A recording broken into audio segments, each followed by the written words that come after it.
Hello students, ఇక్కడ integral 0 to π/2 root tan x dx ఇచ్చారు. So ఈ ప్రాబ్లమ్ని మనం టూ డిఫరెంట్ వేస్లో చేయొచ్చు. ఒకటి లాంగ్ వే, ఇంకోటి షార్ట్ వే. అయితే ఫస్ట్ లాంగ్ వేని బ్రీఫ్గా డిస్కస్ చేస్తాను. సో రూట్ tan x ఇచ్చారు కాబట్టి you can start by putting tan x as t². Root tan x ఇచ్చారు కాబట్టి tan xని t² పెట్టుకుంటే ఇంటిగ్రల్ని టీల్లో కన్వర్ట్ చేస్తే మళ్ళీ అక్కడ ఇంకో సబ్స్టిట్యూషన్ చేయాల్సి వస్తుంది. ఇంకొక యాక్చువల్గా రెండు సబ్స్టిట్యూషన్స్ చేయాల్సి వస్తుంది, ఎందుకంటే క్వాడ్రటిక్ బై క్వాడ్రటిక్ వస్తుంది. అక్కడ మీరు t²తో డివైడ్ చేసి మళ్ళీ రెండు ఇంటిగ్రల్స్గా స్ప్లిట్ చేసుకొని ఒక దాంట్లో t+1/tని టీగా జెడ్గా అండ్ ఇంకొక ఇంటిగ్రల్లో మేబీ ఇంకొక కొత్త వేరియబుల్ యూని t-1/tగా సబ్స్టిట్యూట్ చేసుకొని ఇంటిగ్రేట్ చేస్తే వస్తుందండి ఆన్సర్. సో కానీ లాంగ్ అవుతుంది, but that is also doable. ఒకవేళ మీరు ఆల్రెడీ ఈ ప్రాబ్లమ్ని ట్రై చేసి ఆ మెథడ్లో చేసి ఉండుంటే then let me tell you your logic is really strong. Okay, అందులో కూడా ఒక డీప్ థింకింగ్ కావాలి ఆ మెథడ్లో చేయడానికి కూడా. అయితే షార్ట్ వేలో చేయడానికి ఇక్కడ కింగ్స్ రూల్ వాడాలి. కింగ్స్ రూల్ వాడి ఇంటిగ్రల్ని మళ్ళీ రాసుకొని రెండు ఇంటిగ్రల్స్ని యాడ్ చేసి ఫైనల్గా ఒక సబ్స్టిట్యూషన్ చేస్తే అప్పుడు ఆన్సర్ వస్తుంది. సో ఇప్పుడు ఆ సెకండ్ మెథడ్లో షార్ట్ వేలో చేయబోతున్నాం. సో కింగ్స్ రూల్ వాడాలి. ఏంటంటే అది integral 0 to a f of x dx is equal to integral 0 to a f of a minus x dx. So అక్కడ ఇచ్చిన ఇంటిగ్రల్ని ముందు ఐ అనుకొని స్టార్ట్ అవుదాం. ఇది ఐ అనుకుందాం. ఇదే ఐని కింగ్స్ రూల్ వాడి మనం ఏం రాయొచ్చు అంటే I is also equal to integral 0 to π/2 root of tan π/2 minus x. So tan π/2 minus x is cot x.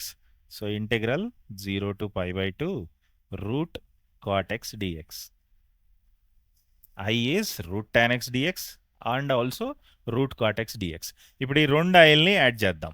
ఒక ఐకి ఇచ్చిన క్వశ్చన్, ఒక ఐకి ఈ transformed integral. So I plus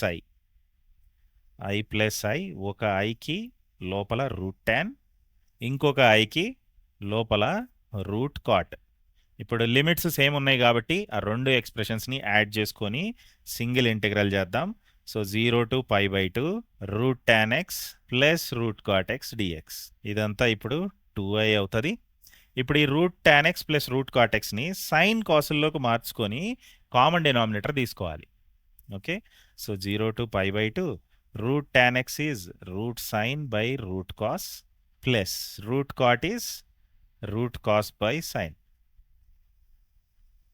dx. Common denominator root cos x sin x. So common denominator తీస్తే root of cos x sin x.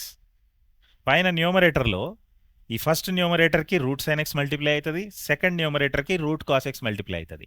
ఫైనల్గా రూట్లు పోయి పైన sin x plus cos x మిగులుతుంది. ఇప్పుడు ఇక్కడి నుంచి ఇది సబ్స్టిట్యూషన్ ప్రాబ్లం. టీని ఏదో పెట్టుకుంటే ఈ ఇంటిగ్రల్ ఒక స్టాండర్డ్ ఇంటిగ్రల్ లాగా రెడ్యూస్ అవుతుంది. సో ఇలా ఉన్నప్పుడు ఇది కూడా ఒక important standard model both indefinite and definite integrations చాప్టర్లో.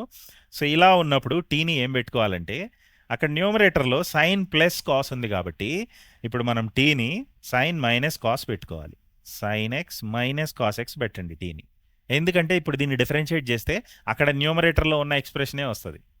అంటే టీ ఇది పెట్టుకుంటే డిటీ అక్కడ రెడీగా ఉంది. సో ఇప్పుడు దీన్ని డిఫరెన్షియేట్ చేస్తే dt equal to sign X derivative cos X derivative minus sign X, ముందున్న మైనస్తో కలిసి ఆ డెరివేటివ్ ప్లస్ సైన్ ఎక్స్ అయిపోతుంది dx. అంటే ఇంటిగ్రల్లో ఉన్న న్యూమరేటర్ని dtతో రీప్లేస్ చేయొచ్చు. What about denominator? ఈ డినామినేటర్లో ఉన్న కాస్ ఎక్స్ సైన్ ఎక్స్ని ముందైతే ఇలా చూద్దాం. ఈ కాస్ ఎక్స్ సైన్ ఎక్స్ ఏమవుతుందంటే 2 cos x sin x by 2 which is sin 2x/2. ఒక 2ని కింద పైన మల్టిప్లై చేస్తే అది sin 2x/2 అవుతుంది. అయితే ఇక్కడ ఈ టీ ఉంది కదా, ఇప్పుడు ఈ టీని స్క్వేర్ చేద్దాం. t² is a - b whole స్క్వేర్తో ఆ రైట్ సైడ్ని ఓపెన్ చేస్తే sin² x plus cos² x minus 2 sin x cos x ఈ టీని. ఓకే, సో ఇప్పుడు t² ఏమవుతుందంటే sin² x plus cos² x 1 minus ఈ 2 sin x cos x sin 2x అవుతుంది. ఇప్పుడు ఆ t² రైట్ సైడ్కి పంపించి sin 2xని ఇటు లెఫ్ట్ సైడ్కి తీసుకొస్తే ఇక్కడ నుంచి నేనేం రాయొచ్చు అంటే sin 2x is 1 minus t². ఇప్పుడు డినామినేటర్లో బేసికల్గా రూట్ ఆఫ్ sin 2x/2 ఉంది. సో ఇప్పుడు ఆ ఇంటిగ్రల్ని మనం మళ్ళీ ఒకసారి ఎక్సెల్లో రాసుకుంటే అక్కడ ఏముందంటే, అయితే ఇదంతా ఇప్పటి వరకు మనం 2i ఓకే, ఇదంతా 2i. So 2i equal to 0 to π/2 sin x plus cos x ఉంది బై రూట్ ఆఫ్ ఆ కిందున్న కాస్ ఎక్స్ సైన్ ఎక్స్ని రూట్ కాస్ ఎక్స్ సైన్ ఎక్స్ని మనం sin 2x/2 రాయొచ్చు ఇక్కడ. Okay, sin 2x/2. సో ఈ బై టూని పైకి √2గా తీసుకెళ్ళొచ్చు, dx ఉంది ఇక్కడ. సో √2 ఇంటిగ్రల్ బయటకు తీసుకొస్తే √2 sin x plus cos x by root sin 2x dx 0 to π/2. So sin x plus cos x dx dtగా మేనేజ్ అయిపోతుంది రూట్ sin 2x. సో ఈ sin 2x 1 - t² పెట్టచ్చు ఇక్కడ ఉన్నట్టు. టీని స్క్వేర్ చేస్తే sin 2x is readily expressible in terms of t².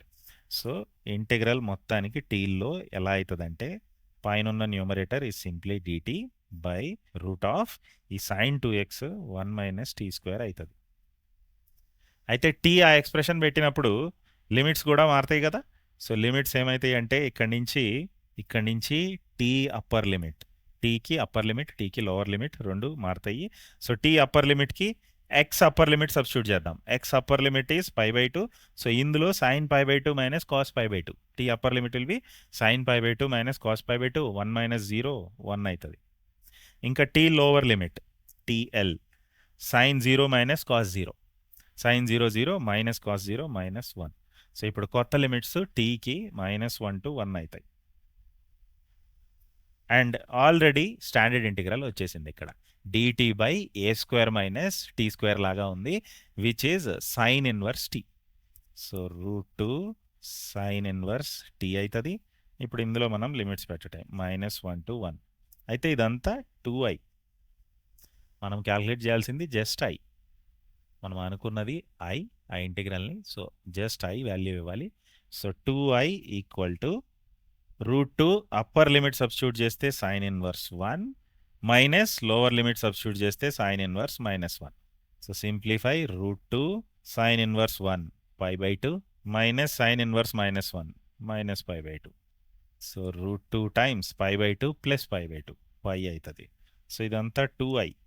So i ఏమవ్వాలంటే ఇప్పుడు ఆ √2π/2 √2π/2. సో √2 కామన్ క్యాన్సిల్ చేస్తే కామన్ ఫ్యాక్టర్ π/√2 మిగులుతుంది. So given integral is π/√2. ఇదేమన్నా లాంగ్గా అనిపించవచ్చు, కానీ this is the smoothest process. Okay, ఈ పైన ఫస్ట్ డిస్కస్ చేసిన మెథడ్ అది కొంచెం మధ్యలో కొంచెం ఇరిటేటింగ్గా కూడా ఉంటుందండి. ఓకే, సో అందుకని it is recommended to first apply king's rule, simplify and then put some substitution. ఒక్కసారి సబ్స్టిట్యూట్ చేస్తే చాలు, వచ్చేస్తుంది answer. Okay, so π/√2 is the answer, which is in option A. ఇలాంటి మరిన్ని రీసెంట్ PYQs డెఫినెట్ ఇంటిగ్రల్స్ చాప్టర్వి ఈ పైన ప్లేలిస్ట్లో అటాచ్ చేయబడి ఉన్నాయండి. వీడియో యూస్ఫుల్ అనిపిస్తే తప్పకుండా లైక్ చేయండి, మీ ఫ్రెండ్స్కి షేర్ చేయండి. ఇంకా ఇలాంటి most updated TGF set videos మరిన్ని మీరు చూడాలనుకుంటే మా ఛానల్కి సబ్స్క్రైబ్ చేయండి.